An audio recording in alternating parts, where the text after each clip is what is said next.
Allez, c'est parti. Je suis très heureux aujourd'hui d'accueillir le professeur Duclos, qui est, entre guillemets, pour citer quelques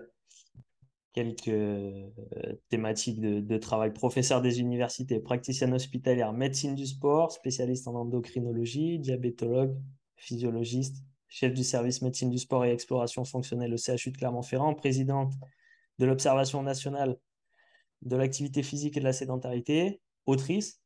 Est-ce que j'oublie quelque chose? Ça suffit largement. Ça suffit largement. Du coup, quelles sont vos missions parmi tous ces rôles-là? Oh, ça dépend de quelle casquette je me chausse.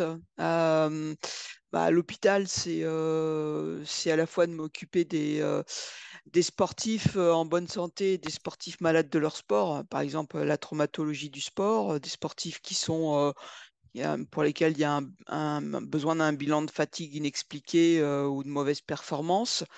Euh, ou alors des sportifs qui ont besoin aussi d'évaluation, de bilan de performance, parce qu'il y a des évaluations cardiaques avec des échos cardiaques. Enfin, ça, c'est des personnes du service, d'autres médecins du service, ou on va à l'autre extrémité m'occuper aussi de patients qui ont besoin de l'activité physique dans le cadre de leur maladie. Et donc, on a une prise en charge proposée dans le service par des professionnels de l'activité physique adaptée. Après un bilan médical qui est fait dans le service, on leur propose 3 fois par semaine, pendant 3 mois, gratuitement, une activité physique adaptée, de façon à leur prouver qu'ils sont capables de faire de l'activité physique, première chose, qu'ils sont capables de progresser, d'y prendre plaisir et puis surtout d'améliorer leur pathologie pendant ces 3 mois. Puis après, on leur propose un relais vers d'autres, soit des associations, soit des clubs, soit de pratiquer en autonomie. On les suit régulièrement euh, pour leur, pour justement pour les aider à maintenir sur le long terme l'activité physique. Génial. Donc, vraiment, l'activité physique, c'est l'élément central Ouais, de toutes vos casquettes. On s'en ouais, ouais, ouais. aperçoit. Il y a plus de 20 ans, vous aviez d'ailleurs publié un article sur les effets de l'entraînement sur les fonctions endocrines. En fait, généralement, quand on parle de l'entraînement, on parle souvent des facteurs externes, disons la prise de masse, la perte de poids, etc. Mais il y a vraiment des enjeux microscopiques. 20 ans après déjà, est-ce qu'il y a des nouveautés, des choses qui ont changé depuis cette étude? Ah voilà, on fait tellement de choses maintenant, on connaît de mieux en mieux. L'élément le plus important, je crois, qui est sorti là depuis une dizaine d'années, c'est les myokines. C'est-à-dire, c'est que le muscle est capable de produire ses propres hormones qu'on appelle les myokines, ou même les exerkines, c'est-à-dire l'organisme produit au cours de l'exercice lié à la contraction musculaire, entre autres, des hormones. Donc le muscle produit des myokines, le tissu adipeux produit des adipocines, le foie produit des hépatokines, le cœur produit aussi ses propres hormones, et ces hormones sont produites uniquement au cours de l'exercice. C'est pour ça qu'on les appelle des exerkines. Et ces hormones, elles vont agir soit localement, en particulier sur le muscle, soit agir à distance. Et par exemple, le muscle, surtout le muscle lors de l'exercice musculaire, va produire donc ces fameuses hormones qui vont agir sur le cerveau, donc favorisant en particulier euh, favorisant la cognition. Ce qui explique que, par exemple, les jeunes qui font plus d'activité physique ont des capacités cognitives bien meilleures que ceux qui n'en font pas, hein, c'est bien démontré. Ça explique aussi que les personnes qui font de l'activité physique régulièrement ont un bien meilleur vieillissement cognitif que ceux qui n'en font pas. Ça explique aussi pourquoi l'activité physique permet de diminuer de 25% le risque de maladie d'Alzheimer ou de maladie de Parkinson, donc les maladies qui touchent le système nerveux central.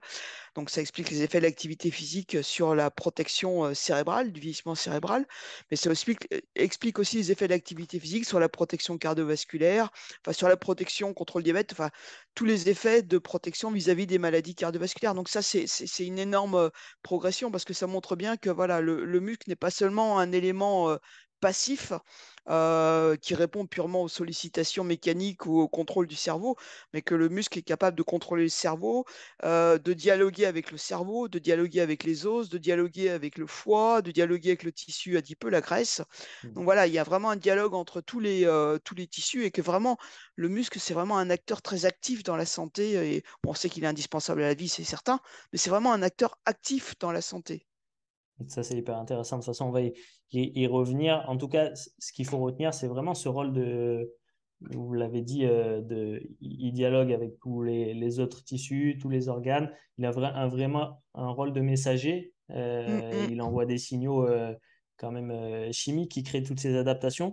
Pour revenir au niveau des adaptations internes, est-ce qu'on peut parler des effets voilà, sur les fonctions endocrines de deux activités, enfin, disons, si on catégorise la musculation d'un côté, plutôt les efforts cardio-endurance de l'autre, sur les hormones anabolisantes telles que la GH, la testostérone, etc. Est-ce qu'on peut en dire deux mots? Bah, en fait, bon, ce qu'il faut bien comprendre, c'est enfin, il y a deux façons de dire les choses. Ces activités en elles-mêmes, elles stimulent la sécrétion de ces hormones. Donc, quand on fait qu'on fasse de l'endurance ou du renforcement musculaire, on stimule toutes ces hormones. Par contre, quand on mesure ces hormones 24 heures après un exercice, elles doivent être normales.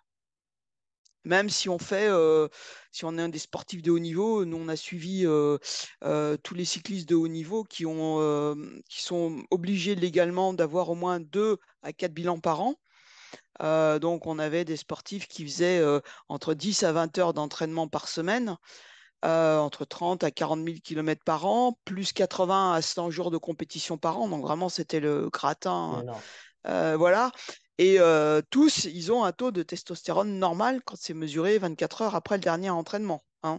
Et il n'y en avait que 3 sur plus de 1000 qui étaient soit en haut, soit en bas. Donc, c'est-à-dire que toute valeur anormale, c'est pathologique. Il y a quelque chose, alors soit il y a une maladie, soit plutôt il faut suspecter un dopage, etc. Donc, je veux dire, parce qu'on est programmé pour bouger, alors pas à des valeurs aussi énormes, mais à partir du moment où, quand on s'entraîne, et qu'on compense de façon adéquate la dépense énergétique qui est bien sûr augmentée par des apports alimentaires adéquats, puis un bon équilibre alimentaire, hein, c'est-à-dire une alimentation équilibrée, bah, les hormones mesurées en dehors de l'exercice, elles sont normales. C'est-à-dire ça augmente à l'exercice, puis après ça rediminue, de façon à ce que sur 24 heures, tout soit normal.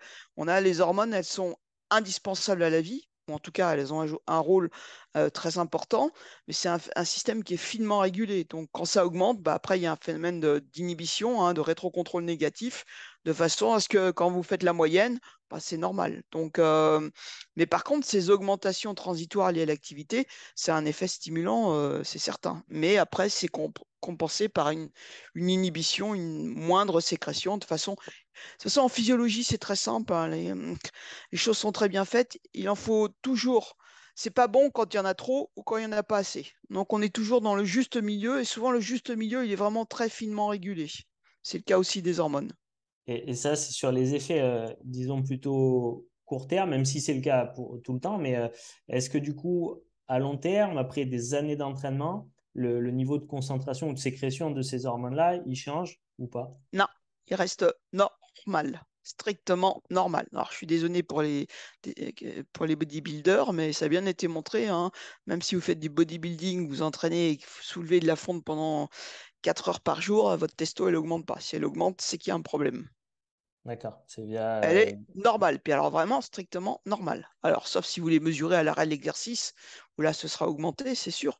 Mais si vous le mesurez le lendemain matin, ce sera normal. Ok, Strictement normal. Et génial. puis, heureusement, parce que sinon, ça peut conduire à des problèmes. Quand il y en a trop, ça donne des maladies cardiovasculaires, ça donne des hypertrophies cardiaques, des insuffisances cardiaques, des troubles du rythme, d'artériopathie, enfin des athéroscléroses, infarctus du myocarde, donc c'est pas bon.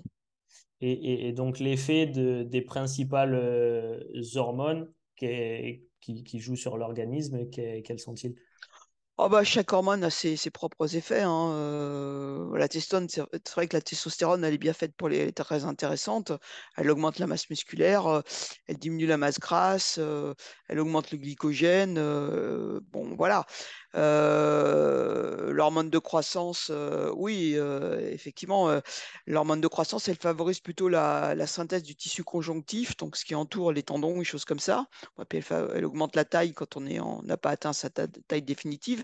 Mais à l'inverse, l'hormone de croissance, elle est hyperglycémiante. Donc, si vous en prenez trop, bah, vous risquez de développer un diabète, une hypertension. Donc, voilà, c'est pour ça elle est finement régulée et crée une résistance à l'insuline.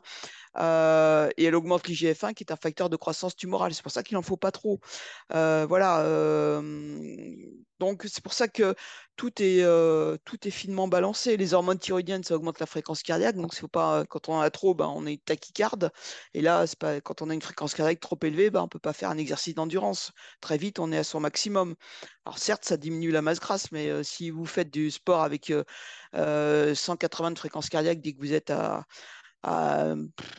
votre premier seuil, bah, vous irez pas loin, quoi. Donc, et puis Mm. vous savez qu'on a un nombre de battements cardiaques qui est quand même limité au cours de notre vie, hein. On a le droit à 2 milliards de battements cardiaques. Donc, si déjà vous vous mettez en tachycardie, puis en plus ça a des effets excitants ou dépressifs, ça dépend un peu comment de votre personnalité. Donc voilà, de toute façon, les gens qui sont en hyperthyroïdie, ils sont pas bien, hein, pas pour rien qu'on les traite. On peut pas supporter d'être en hyperthyroïdie. On est déprimé, on a une fonte musculaire importante, ça fait fondre les protéines, donc on a une perte osseuse. Donc voilà.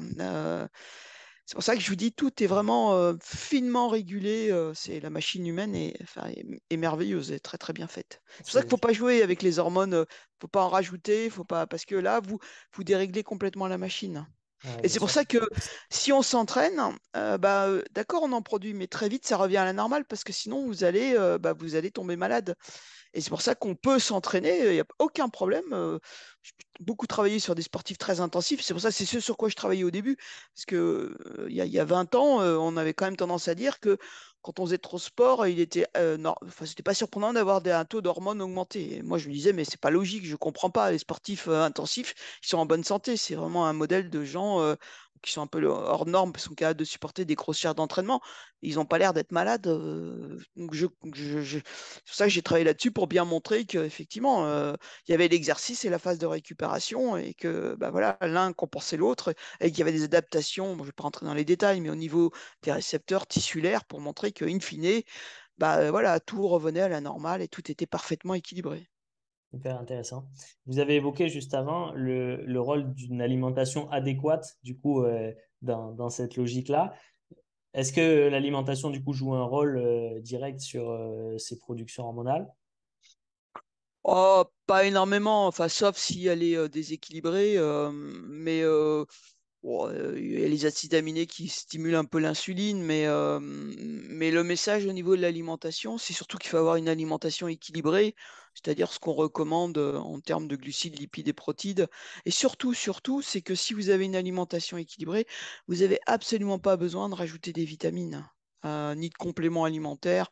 Parce que si l'alimentation est équilibrée, comme vous faites de l'exercice, vous allez manger plus forcément parce que votre dépense énergétique est augmentée.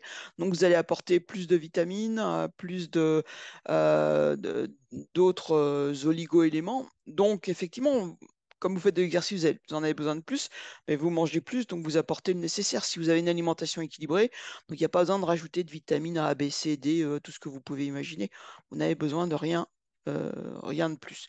Les seules choses qui peuvent être ajoutées, c'est chez la femme qui fait de l'endurance, où il y a souvent parfois une carence en fer parce que les sportifs en endurance, du fait de la course à pied, et ceux qui font de la course à pied ont une perte de fer avec en fait le mouvement des pieds contre le sol, ça crée une hémolyse, donc une destruction des globules rouges. Et puis il y a aussi une perte de fer par le tube digestif. Il y a des micro-saignements, donc on sait que, et c'est encore plus vrai chez la femme, parce qu'il y a en fait une perte aussi de sang avec les règles. Et déjà, elles ont un stock en fer plus bas. Donc parfois, on est obligé de rajouter du fer, mais c'est tout. Pour le reste, il y a besoin de rien de particulier. C'est génial. Du coup, vous êtes venu sur le terrain de la femme et de ses spécificités, c'est hyper intéressant. Il y a encore quelques années, je crois que c'était avant 2014, on parlait de la triade de l'athlète féminine. Euh, à présent, on parle plutôt du RED-S. Mm. qui n'est pas que spécifique à la femme, c'est aussi le cas chez l'homme. En tout cas, ce relative energy deficiency in sport. Euh, il est important de prendre en compte tous ces aspects, comme vous l'avez dit, parce que ça peut induire des dérèglements sur une faible disponibilité énergétique peut induire des dérèglements au niveau endocrine, au niveau des hormones, pardon, au niveau du métabolisme osseux, au niveau cardiovasculaire. Qu'est-ce que vous pouvez dire là-dessus? Ah oui, ça c'est sûr. Bah, donc, il y a des sports, effectivement, où les performances sont parfois favorisées par un indice de masse corporelle qui est faible, hein. Donc, je vous rappelle, l'indice de masse corporelle, c'est le poids sur la taille au carré. Bon, vous voyez bien le profil des sportifs en endurance, ceux qui font du fond, du demi-fond, du marathon, des trails. C'est des gens qui sont minces, hein, très minces. Et c'est évident parce que quand vous faites 42 km, quand vous faites 42 km, vous allez pas. Quand vous faites 42 km, 42 km, vous mesurez 1,70 m, c'est plus facile de faire 42 km en pesant 60 kg que de faire 42 km en pesant 80 kg. Voilà, le poids, à ce moment-là, ça vous ralentit. Donc, et votre consommation d'oxygène, elle est rapportée par kilo de poids. Donc, et voire au mieux par kilo de masse musculaire. Donc c'est vrai que les gens qui font du fond n'ont pas non plus une énorme masse musculaire, parce que masse musculaire, c'est ce qui consomme de l'oxygène. Donc, parfois, eh ben, justement, on arrive un peu aux extrêmes, c'est-à-dire on se dit, je vais baisser, et puis ça va aussi avec le diktat aussi un peu des médias, avec, surtout chez les femmes, mais ça touche aussi un peu les hommes, avec voilà, les femmes, le profil qu'on nous propose comme femme idéale, c'est des femmes qui n'existent pas, hein. C'est des femmes qui ont 16% de masse grasse, qui ont des IMC à 18, 17. Donc, c'est des femmes qui ont un profil, ce que nous, on appelle la maigreur. C'est pathologique, hein. Et donc, c'est des femmes qui, in fine, ont donc ces conséquences de ce qu'on appelle une faible disponibilité énergétique. Ça veut dire qu'en fait, leurs dépenses énergétiques ne sont pas compensées par des apports alimentaires adéquats. Donc, il y a un déficit énergétique majeur et chronique. Donc, c'est pas une journée, c'est pas une semaine, c'est pendant des mois. Et donc, forcément, bah, l'organisme, lui, ce qu'il va faire, c'est qu'il va mettre en réserve ce qui n'est pas indispensable à la vie. Et qu'est-ce qui n'est pas indispensable à la vie immédiate? La vie immédiate, les besoins énergétiques, c'est la fonction cardiaque, c'est fonctionner les poumons, le tube digestif et le cerveau. Le cerveau, c'est un grand consommateur d'énergie, en particulier de glucose. Donc, et puis, ce qui n'est pas indispensable immédiatement à la vie, c'est quoi? La fonction sexuelle, hein, et ça coûte un cycle chez la femme, ça coûte cher en termes d'énergie. La température corporelle, on peut la baisser un peu, on va baisser un peu la fréquence cardiaque. Donc, on va se mettre en mode économie d'énergie. Donc, en fait, les femmes, elles vont avoir des troubles du cycle. Souvent, elles vont être en aménorrhée, donc en arrêt des cycles, elles n'ont plus de règles. Et donc ça, cliniquement, c'est voilà, des femmes qui ont soit des règles, elles ont 3 cycles en gros dans l'année, c'est une oligoménorrhée, ou alors plus de règles du tout. Et donc, résultat, elles ne sécrètent pas d'estradiol, d'estrogène. Et les estrogènes, elles ont un rôle majeur sur l'os. Et elles vont déminéraliser leur os, comme les femmes ménopausées, parce qu'à la ménopause, on n'a plus d'estrogène. Et donc, elles vont déminéraliser leur os. Et le problème, c'est qu'en 2, 3 ans, elles vont se retrouver au niveau de l'os dans la même situation qu'une femme ménopausée. Sauf que la ménopause, elle survient à 54 ans. Et là, ça peut survenir à 25, 30 ans. Donc, elles vont avoir. C'est pour ça qu'il faut absolument prendre en charge ces troubles du comportement, ces troubles liés à une insuffisance d'apport alimentaire. Et on voit un peu le même profil chez l'homme. Alors pareil, sont dans des sports où la masse grasse est peu importante, le cyclisme et le fond, enfin l'endurance, C'est et ça. avec une testo qui est basse, quoi. Alors eux, cliniquement, comme l'axe gonadotrope, enfin les gonades, enfin l'axe testiculaire chez l'homme est quand même moins compliqué que chez la femme, parce que chez les femmes, il y a une sécrétion cyclique. Donc il est beaucoup plus sensible à des modifications, à des perturbations chez la femme. C'est moins fragile chez l'homme, donc on a moins de troubles, mais il y a aussi des troubles osseux, c'est sûr, puis une perte de la libido chez l'homme. Ouais, c'est des cascades entre guillemets infernales et faut être vigilant à tout ça dans Oui, son oui, suivi. oui, oui, oui, oui. Quand il y a un arrêt des règles, c'est pas normal, hein. En tout cas, on peut se peut arriver une fois un cycle qui saute parce qu'on a eu un stress important. Bon, ça peut arriver à tout le monde. Mais quand ça perdure au-delà de 3 mois, c'est pathologique, ouais. Il faut Ok. consulter. Intéressant à retenir. Euh, pour clôturer au niveau des sécrétions hormonales, est-ce qu'il y a des différences en termes, donc toujours pareil, côté plutôt musculaire, musculation d'un côté et plutôt endurance, en termes de cinétique, de retour à la normale, est-ce que ça différencie? Euh, alors, après un bon entraînement de musculation, ouais, parfois ça met 2 heures à revenir à la normale, mais au bout de 2 heures, ça revient à la normale. Et c'est vrai qu'on sécrète beaucoup plus de testostérone quand on fait du renforcement musculaire ou de la muscu par rapport à l'endurance. L'endurance, ça peut augmenter jusqu'à 2 heures, mais au-delà de 2 heures, ça va diminuer. C'est-à-dire que si vous faites un gros entraînement d'endurance sur 3 heures voilà, ça augmente pendant les 2 premières heures, puis après ça va diminuer et ça peut rester un peu diminué en post-exercice, puis après ça revient à la normale. Donc en fait, oui, faites pas de l'endurance. Enfin, l'endurance augmente pas vraiment la testo. En tout cas, c'est pas une diminution du catabolisme. Alors que effectivement, le renforcement musculaire, l'exercice en lui-même va plutôt augmenter la testo, ça c'est sûr. Mais pendant l'exercice et en post-exercice, après ça revient à la normale. Mhm. Et c'est pour ça que voilà, en fait, renforce. Bah, disons que l'ambiance hormonale quand vous faites du renforcement musculaire, elle est plutôt pour favoriser le gain de masse musculaire, alors que l'ambiance hormonale pendant l'entraînement en endurance, ça favorise pas vraiment le gain de masse musculaire. C'est ce qu'on voit bien sur le terrain. Mais c'est tout à fait normal. Vous avez aucun intérêt. Vous voyez pas demander à un bodybuilder de courir. Il courra pas parce que ça coûte trop cher. Il a tellement de masse musculaire que ça consomme énormément d'oxygène. Donc il n'y a aucun intérêt. Imaginez que vous mesuriez 1,80 m et que vous pesiez 100 kilos, tout ça, ce soit 60% de votre poids, cette la masse musculaire. Vous imaginez la consommation d'oxygène? C'est impossible. Vous ne pouvez pas courir. Ça consomme trop d'oxygène. Par contre, si vous faites mesurer 1,80 m et que vous pesez 72 kilos, bah là, votre masse musculaire, même si c'est 60% de votre corps, bah là, il y en a beaucoup moins. Et donc là, votre consommation d'oxygène, elle est bien moindre. Donc, si vous avez une VO2 max qui est élevée, bah, effectivement, vous allez pouvoir courir à pourcentage élevé de VO2 max pendant longtemps. C'est très clair. Très récemment, la transition est toute trouvée. Vous êtes intervenu à une sorte de congrès, les Assises du muscle. Mhm. Donc, on va parler un petit peu du muscle, voilà, et quel est son rôle au muscle dans la santé générale?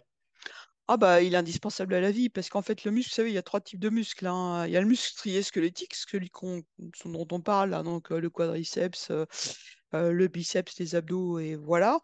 Donc qui lui permet la posture, le mouvement, la thermogénèse, la production de chaleur. Il y a le muscle strié cardiaque. Donc le strié squelettique, bah, la contraction, elle est volontaire. C'est-à-dire mon biceps, il ne va pas se contracter spontanément. C'est parce que je veux contracter mon biceps que je vais pouvoir le contracter ou mon quadriceps, ma cuisse. Le muscle strié cardiaque, qui lui se contracte de façon involontaire, parce qu'il y a un pacemaker dans le cœur qui va donner un rythme de contraction cardiaque, c'est totalement involontaire.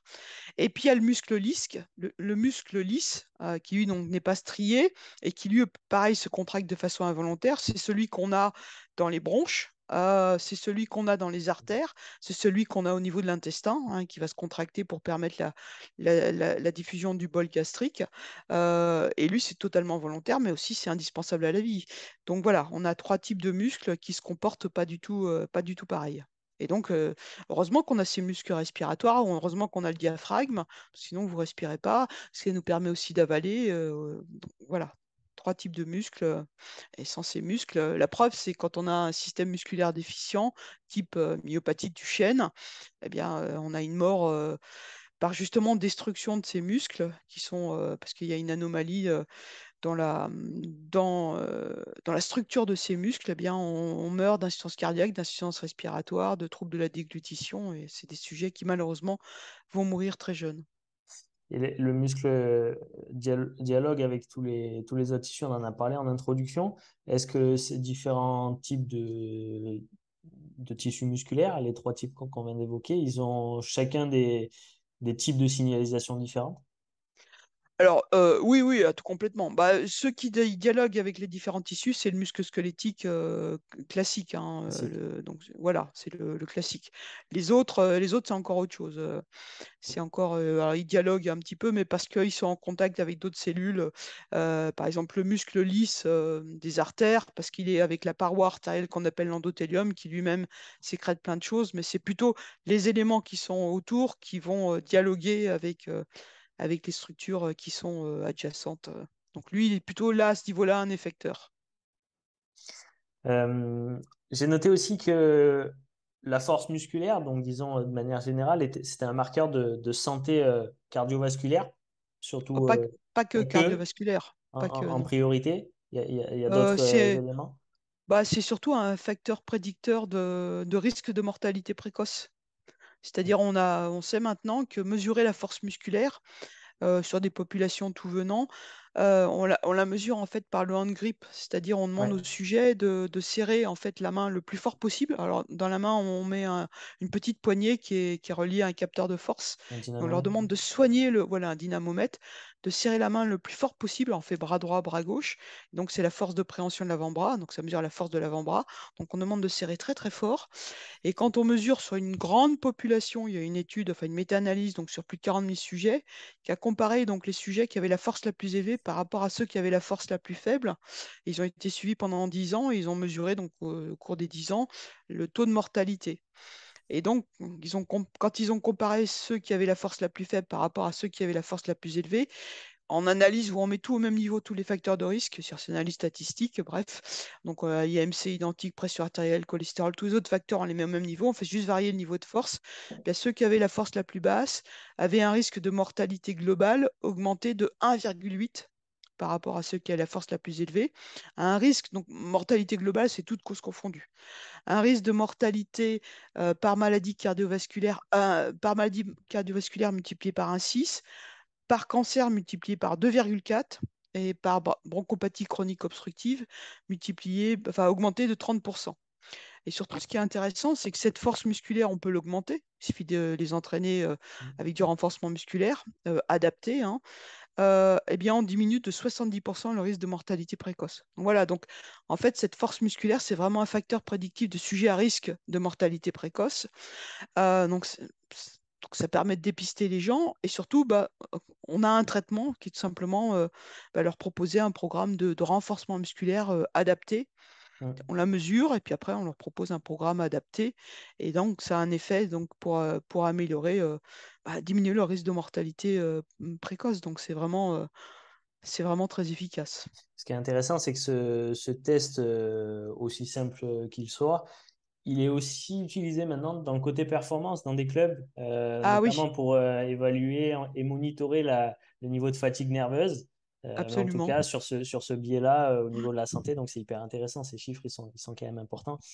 Et on peut l'entraîner, c'est important de le rappeler, à tout âge, parce que Ah oui, il y a oui. quand même le phénomène de fonte musculaire, de la sarcopénie, qui apparaît Mm. assez tôt dans la vie. Donc, je pense que c'est important aussi de rappeler ça.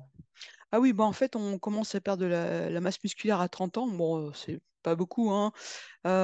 C'est surtout, on le voit surtout à partir de 65 ans où là, la perte, elle commence vraiment à être importante. Et le problème, si vous voulez, les conséquences à long terme, bah, on perd non seulement de la masse musculaire, mais on perd surtout de la force musculaire. Et donc, le problème, c'est qu'on risque, le risque à 70 ans, parfois plus tôt, c'est on ne puisse plus être autonome dans sa vie courante. C'est-à-dire, on considère qu'on est autonome quand on peut porter un sac de course de à peu près 2,5 kg, ce qui correspond aux courses qu'on fait, qu'on puisse marcher à peu près 300 à 500 mètres, qui est souvent la distance entre la maison et puis les premiers magasins, et qu'on puisse monter à peu près 5 à 10 marches, hein. Parfois, c'est ce qu'on a à faire pour monter dans le bus ou voilà. Et quand on peut plus faire tout ça, puis surtout le deuxième risque, c'est aussi le risque de chute.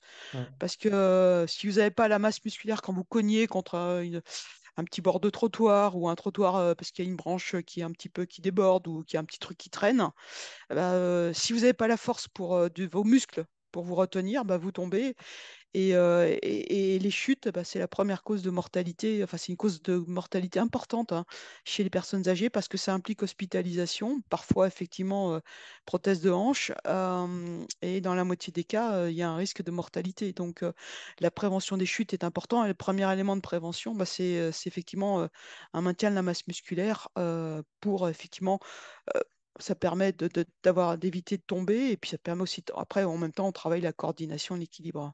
Mm. C'est un rôle de protecteur sur les chutes. Ça peut aussi, alors toute proportion gardée, mais certaines masses musculaires, un certain niveau de force musculaire peut aussi prévenir la chute en elle-même, l'impact sûrement au Bien sol, et ça sûr, peut aussi aider les gens à se relever, enfin les bien personnes sûr. en Ça, c'est difficulté, un c'est élément ça aussi. important. Oui, oui. Il y a beaucoup de, enfin, chez les personnes âgées, il y a aussi la hantise de la chute une fois qu'ils sont tombés, où elles ne peuvent plus se relever parce qu'elles n'ont plus de force, effectivement, pour se relever. Ouais, ouais. Et quand elles sont toutes seules, elles peuvent rester parfois 2 jours ou 3 jours. Si ça leur arrive dehors, enfin, quand elles sont sur la terrasse, elles peuvent avoir des problèmes liés à l'hypothermie ou la déshydratation parce qu'il fait chaud, etc. Oui, oui, oui. Ok. Est-ce que vous avez étudié ou est-ce que vous avez un avis sur les écrans et Oui, qu'est-ce que ça peut apporter sur le dérèglement, système hormonaux? les écrans, c'est une calamité. C'est-à-dire, le problème des écrans, c'est qu'à ce moment-là, on est assis. Donc, il y a le double problème, on n'est pas actif physiquement et en plus, on est assis. Donc, en fait, il y a on discerne deux pathologies, hein. C'est vraiment le problème lié à l'insuffisance d'activité physique. Donc, ça induit les maladies chroniques, le diabète, l'obésité, les maladies cardiovasculaires et une augmentation du risque de cancer. Et le fait d'être assis qui en lui-même est un facteur de risque de mortalité précoce et de pathologies chroniques, les mêmes, mais indépendamment de votre niveau d'activité physique. C'est-à-dire que même si vous faites une activité physique selon les recommandations, c'est-à-dire au moins, si vous êtes un adulte, 150 minutes d'activité physique par semaine, si vous passez beaucoup de temps assis, eh bien, vous augmentez vos risques de faire des maladies chroniques. Et donc, ce temps passé assis, on le passe surtout, voilà, il y a au bureau, mais c'est surtout quand on rentre chez soi, où on passe, surtout les enfants d'ailleurs, énormément de temps derrière les écrans. Et le problème des écrans, c'est qu'en plus, les écrans, quand on est chez soi, on a tendance à grignoter. Donc il y a à la fois un comportement assis, mais il y a aussi un comportement de grignotage. Et quand on grignote, c'est pas des haricots verts. Donc c'est une alimentation qui est absolument pas saine, qui est riche en acides, enfin en mauvaise graisse et en sucre rapide. Et voilà, donc ça cumule beaucoup de choses et ça, c'est vraiment un problème. En plus, Ouais. ça vous isole, enfin, quand vous passez beaucoup de temps. Pour les enfants, ce qui fait que souvent ils se couchent tard, même parfois chez les adultes. Donc ça réduit le temps de sommeil. Alors aussi, maintenant on sait qu'on dort plus assez. On a réduit au moins une heure et quart notre temps de sommeil sur les 10 dernières années. Et le manque de sommeil aussi est un facteur de risque pour développer des maladies chroniques. Donc voilà, tout ça cumulé, en fait, le trépied, hein, c'est vraiment activité physique régulière, diminution du temps passé assis, alimentation équilibrée et un temps de sommeil nécessaire. Ouais, c'est ça. Et c'est vrai que c'est toujours quelque chose, moi, qui me surprend, le manque de sommeil et le déficit que certaines personnes peuvent avoir. Et, notamment quand on sait le stress que ça induit, la difficulté ensuite que ça peut engendrer sur la perte de masse grasse. On stocke des réserves. C'est une cascade, encore une fois, qui est compliquée, une combinaison de Ouais, plusieurs éléments. ouais, mais je pense que tout le monde le sait. Enfin, je pense qu'on ne le répète pas assez, les conséquences du manque de sommeil. Ça peut induire en soi des maladies. Euh, et puis tester, je veux dire, vous êtes beaucoup plus concentré quand vous avez bien dormi. Et puis, en plus, ce qu'il faut savoir, c'est quand on manque de sommeil, on mange plus. On a beaucoup plus faim, Ouais. on a moins de satiété, on a besoin d'appétence pour le sucré. Donc, en plus, ça ne fait qu'aggraver des troubles métaboliques qui existent ou qui n'existent pas, mais qui vont exister. Ça, c'est bien démontré. Donc, enfin, ça a vraiment tout négatif. C'est-à-dire que le manque de sommeil augmente l'hormone de la faim, ça, la gréline? Oui, enfin, la hormone de la faim, ça diminue la satiété, ça crée une insulino-résistance, donc ça vous avez tendance à tout stocker en plus. Donc, c'est vraiment pas bon pour la santé. J'ai vu une étude passée, vous parliez du temps assis qui était corrélé au fait d'être devant les écrans, en l'occurrence, mais aussi au travail, au transport, Mm, etc. mm, Euh, a priori, les Français regardent en moyenne un écran pendant 32 heures par semaine. Ça fait un cinquième du temps et on est assis à peu près 12 heures par jour. mm, Quand mm, même mm. impressionnant. Les jours travaillés, c'est à peu près 12 heures par jour. C'est l'étude Nutrinet. Les jours non travaillés, on n'est pas mieux, hein, c'est 9 heures par jour.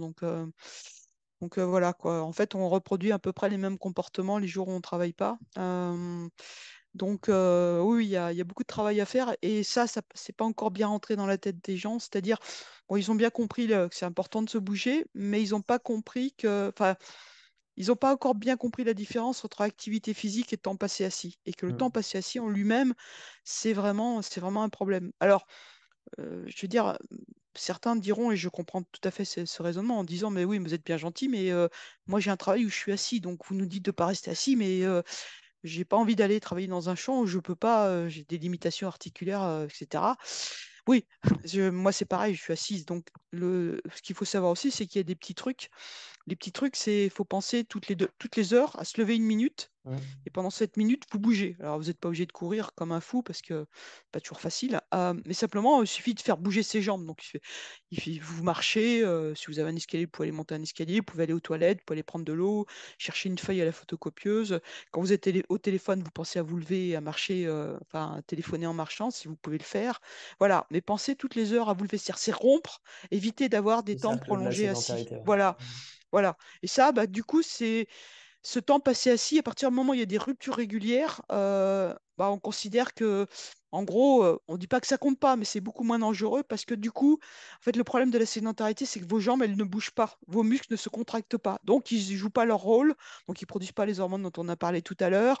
Donc le sucre, les graisses, tout ça, ça passe, voilà, c'est pas consommé, ça va être stocké dans les endroits où ça ne devrait pas être. Donc quand vous faites ça tous les jours, pendant des mois, des semaines, des années, bah, vous imaginez au long terme ce que ça peut donner. Donc voilà, plus vous rajoutez le stress là-dessus, le fait que vous ne fassiez pas assez d'activité physique, le vieillissement. Oui, à 40-45 ans, le bilan, il commence à être un peu. Donc voilà, donc vous inquiétez pas, je veux dire, mais pensez simplement, c'est des petits trucs. Toutes les heures, vous vous levez une minute et puis vous bougez. Et puis les jours où vous êtes, bah, vous bossez pas, bah là, vous pensez à bouger plus dans votre vie, dans la journée, et c'est éviter de passer du temps assis, enfin, limiter sérieusement votre temps passé assis.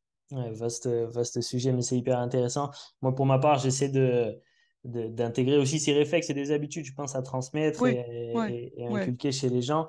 Mais ça peut être aussi, en tout cas, c'est ce que j'ai fait, c'est ce que je transmets à mon cercle proche, acheter un Swiss ball. Parce Ouais, que si on est absolument. assis, il y a un rôle tonique et phasique au niveau de la musculature. D'acheter Mm, juste, d'être assis sur un Swiss ball toute la journée, tout en respectant les consignes qu'on vient de dire mm, de se lever. Ça entretient une musculature du tronc, mm. on est plus facilement en mouvement. Donc, c'est quand Mais sur même... le Swiss ball, il faut penser aussi à faire bouger ses jambes, hein, parce Ouais, que voilà. Ou avoir un petit pédalier sous le bureau. Enfin, il y a des choses comme ça. ou Tout petit s'installer sur le pédalier, vélo. Ouais, ouais, bien voilà, ou sûr. s'installer sur le vélo. Enfin, mais ça, c'est des habitudes qu'il va falloir qu'on prenne parce qu'on a un monde très mécanisé, donc il faut aussi changer de milieu de travail, c'est clair, hein. Mais dans l'idéal, effectivement, c'est bien d'avoir des petits. On a fait des travaux, nous, avec des tout petits pédaliers de bureau, hein, qui prennent pas Mm. beaucoup de place. Ça fait pas de bruit. Vous faites une demi-heure le matin quand vous voulez, pas forcément d'un coup, et une demi-heure le soir. Vous transpirez pas du tout, hein, c'est matin, après-midi. Vous transpirez pas, vous pouvez travailler en même temps et c'est déjà efficace, hein. On a des effets qui sont très, très significatifs sur la santé.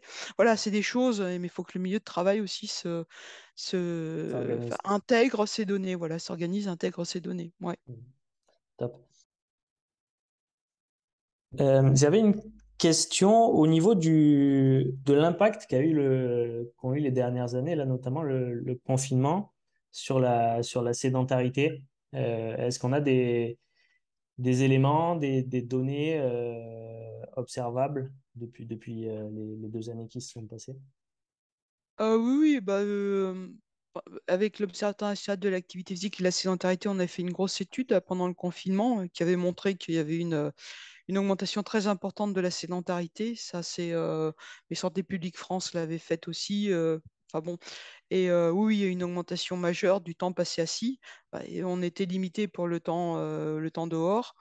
Bon, le niveau d'activité physique avait diminué.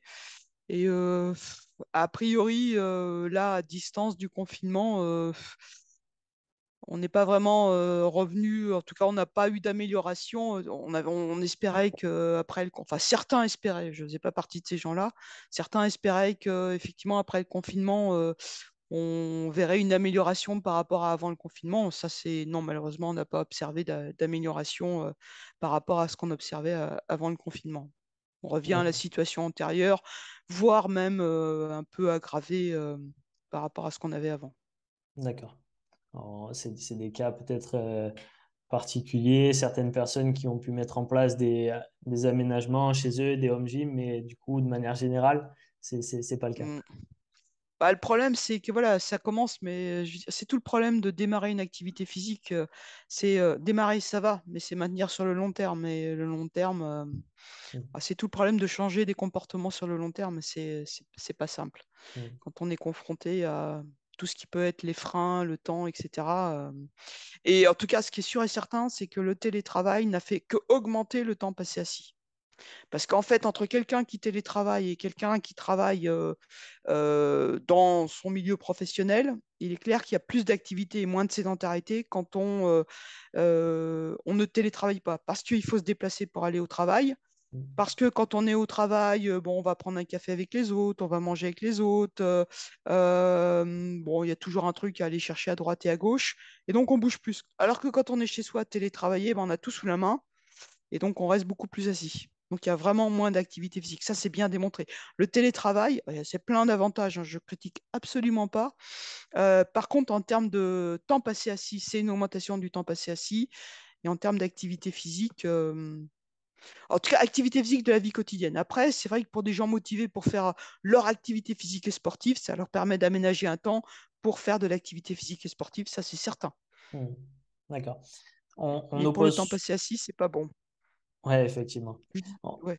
on oppose souvent, enfin, du moins, j'ai l'impression, moi qui suis d'un côté, et je m'intéresse aussi des deux côtés, mais j'ai l'impression qu'on oppose souvent le sport de haut niveau, la performance et la santé d'un côté. Parce qu'on entend souvent dire, de toute façon, c'est le sport de très haut niveau, c'est pas bon pour la santé, etc. Est-ce que vous pensez qu'on peut concilier les deux quand même? Oh, bien sûr, oui, oui, bien sûr qu'on peut concilier les deux. Les sportifs de haut niveau, la différence par rapport à un sportif amateur ou un sportif lambda, c'est que bah, toute leur vie est autour du sport. C'est-à-dire qu'il y a leur entraînement qui est souvent 2 fois par jour, mais en dehors de l'entraînement, le plus souvent, quand ils ont cette chance-là, c'est la récupération. Donc voilà, et puis la carrière ne dure pas longtemps. Et puis de toute façon, il y a des études qui ont été faites qui ont montré que tous les gens qui ont atteint les Olympiades, donc il y a une étude mondiale menée par l'équipe de Jean-François Toussaint et Juliana Antero, qui a montré que tout, donc, qui a pris, donc, il y a plus de 100 ans de recul. Donc, tous les athlètes qui ont atteint les Olympiades avaient une diminution du risque, enfin, la mortalité globale était diminuée, avec une diminution de la mortalité par cancer, par maladie cardiovasculaire, par diabète, etc., d'à peu près 30 à 40%. Donc, il n'y a pas de problème. Ils vivent plus longtemps et plus longtemps en bonne santé. C'est La seule chose, super. c'est qu'ils ont effectivement un peu plus d'arthrose. Bah, ça, Hmm. c'est oui. Mais pour le reste, je peux vous assurer qu'ils vivent plus longtemps et surtout en bonne santé. Ben ouais, C'est bien c'est démontré. bien de le rappeler. Si je dis ça, c'est parce que j'étais tombé sur le site de la Fédération française de cyclisme et j'avais trouvé ça hyper intéressant. Ils ont une page sur leur site où on peut trouver tout un tas d'informations sur les bénéfices de l'activité physique, Mhm. santé, la lutte contre la sédentarité et l'inactivité. Donc, ils apportent plein de chiffres. Chaque tranche de 2 heures passées par jour devant un écran ou une télévision dont on parlait tout à l'heure augmente le risque d'obésité de presque 25%, de diabète de type 2 de Mhm. presque 15%, des bénéfices sur la santé d'une baisse de la sédentarité. Il parle de 30 minutes d'activité par jour, des bénéfices d'une activité substantielle de 3 sorties de 2 heures par semaine. J'ai trouvé ça hyper intéressant et c'est pas toutes les fédérations en France qui transmettent ce genre de message en tout cas. Mhm. Ah, il y en a de plus en plus. La fédé de rando en fait pas mal aussi, mais effectivement, il y a quelques fédés là qui jouent le jeu d'ailleurs du sport santé, hein. De toute façon, vous savez, vous avez le médico-sport santé. Alors, c'est vrai que c'est plutôt réservé aux médecins. C'est-à-dire, en fait, nous, on a la Bible des médicaments qui s'appelle le Vidal, où on a tous les médicaments en tant que médecin. Et on a tous les médicaments, les indications, les contre-indications, les effets secondaires, etc. Et dans ce Vidal, on a rajouté le Vidal du sport ou le médico-sport santé, où en fait, plus de 80 fédérations ont adapté leur sport aux pathologies. C'est-à-dire, par exemple, si je prends, je sais pas moi, le tennis ou le foot ou le rugby, eh bien, ils ont modifié les protocoles d'entraînement en fonction des pathologies. Par exemple, pour le foot, il y a le foot marché. Les gens, ils courent pas, ils marchent. Ils ont réduit le terrain. Et comme ça, quelqu'un qui a un diabète de type 2, a eu un cancer, qui a une maladie cardiovasculaire, peut, à 60 ans, 55 ans, faire du foot marché. Ou le rugby, c'est du rugby touché. Donc, il n'y a pas de plaquage, juste on touche. Et pareil, les règles ont été. Donc, ça permet à des gens qui ont une maladie chronique, c'est beaucoup plus motivant de se dire, bah voilà, une fois qu'on les a réadaptés un peu à l'activité physique, après ils vont commencer. Donc, c'est un jeu en groupe, c'est collectif, c'est ludique. Ça augmente. Alors, ils disent par type de sport les indications, les contre-indications. Ça augmente l'endurance, la force, la coordination, l'équilibre. Euh, et puis, bah voilà, regarde, moi, je vais faire du rugby comme mon petit-fils, ou je vais faire du tennis. Alors, le tennis, c'est pareil. Ils ont augmenté la taille des raquettes, les balles sont en mousse, le terrain est plus petit. Enfin, c'est absolument génial, quoi. Il y a le nager forme santé. Il y a plein, plein de choses. Donc, ça, c'est assez génial. Et Ouais, il n'y a qu'en France qu'on fait ça. c'est super. Bah, c'est bien de le rappeler. C'est vrai que j'avais pas en idée toutes ces choses-là, même si je les ai vues passer. Mais effectivement, ouais, quand on y pense, du coup, on s'aperçoit qu'en fait, plusieurs sports vont dans ce sens. Donc c'est bien, ça permet Ah, une activité sur le ouais. long terme et à tous les âges, quoi. Mm. Absolument, le basket sans pivot, sans saut, avec bah, des tailles beaucoup plus petites de panier. Enfin voilà, pour que ce soit vraiment adapté à des gens qui ont des limitations, qui ont une pathologie, de façon à ce qu'ils ne se blessent pas et que ce soit vraiment accessible à tous. Voilà. Recherchez dans vos fédés s'il y a, je vous dis, il y a 80 fédés qui ont fait ça, donc c'est énorme, hein, enfin, en gros pratiquement toutes les fédés, quoi. Super. Professeur Duclos, pour finir, enfin, quel conseil vous donneriez à monsieur et madame tout le monde, disons, pour clôturer tout ce qu'on vient de dire, qui, par exemple, qui faisait du sport quand il était jeune et qui a arrêté, qui aimerait reprendre à 50, 60 ans parce qu'il s'inquiète pour sa santé. Ah bah, si vous n'en avez pas fait depuis longtemps, vous consultez votre médecin pour être sûr, pour juste faire le point sur vos limitations, etc. Mais ça ne veut pas dire, vous inquiétez pas, vous n'aurez pas des examens, hein. De toute façon, l'activité qu'on va vous proposer est une activité d'intensité modérée, donc ça ne nécessite pas de bilan. Ou alors, si vous avez des facteurs de risque, vous êtes symptomatologique. Sinon, ce qui est important, c'est d'abord de se bouger dans sa vie quotidienne. Deuxièmement, alors, il n'y a pas d'activité privilégiée en fonction de l'âge. C'est trouver quelque chose qui vous plaise. Parce que et ben, voir plusieurs choses. Mm. Alors, il y a des gens, c'est plutôt seul. Moi, je vous conseille éventuellement si plutôt en groupe parce que l'aspect aussi socialisant, rencontrer du monde. Des fois, on n'a pas envie tout seul, mais si on sait qu'on va rencontrer des gens sympas, qu'on va se marrer, bon, l'aspect voilà collectif, Social, c'est ouais. extrêmement ouais social, c'est vraiment un aspect important. Puis on peut faire plein de choses aussi en dehors avec les autres. Donc voilà, trouver quelque chose qui vous plaît, parce que l'idée c'est de le faire sur le long terme. N'hésitez pas à faire des choses variées, mais vraiment c'est quelque chose qui va vous plaire. Et après, il n'y a pas de... Vraiment, il y a très peu de choses contre-indiquées. Donc si à le moindre doute, vous consultez votre médecin pour voir peut-être s'il y a une petite douleur articulaire, etc., pour qu'il vous oriente un petit peu, puis après trouver ce qui vous plaît. Et puis commencez doucement. Par contre, doucement, progressivement, parce que il n'y a pas besoin, je veux dire, d'attendre le lendemain d'avoir des courbatures, hein. Si vous avez des courbatures, c'est que vous êtes allé trop fort. Voilà. Il y a un petit peu Parfait. tous les jours, tous les 2 jours, et puis c'est gagner du temps et des années de vie en bonne santé. C'est très clair. Mais merci en tout cas, je me suis régalé. Je pense que les gens qui écouteront, les auditeurs qui écouteront ce podcast aussi, on a appris plein de choses. Merci pour le temps que vous nous avez Bah, accordé. merci de votre invitation, en tout cas. C'est génial.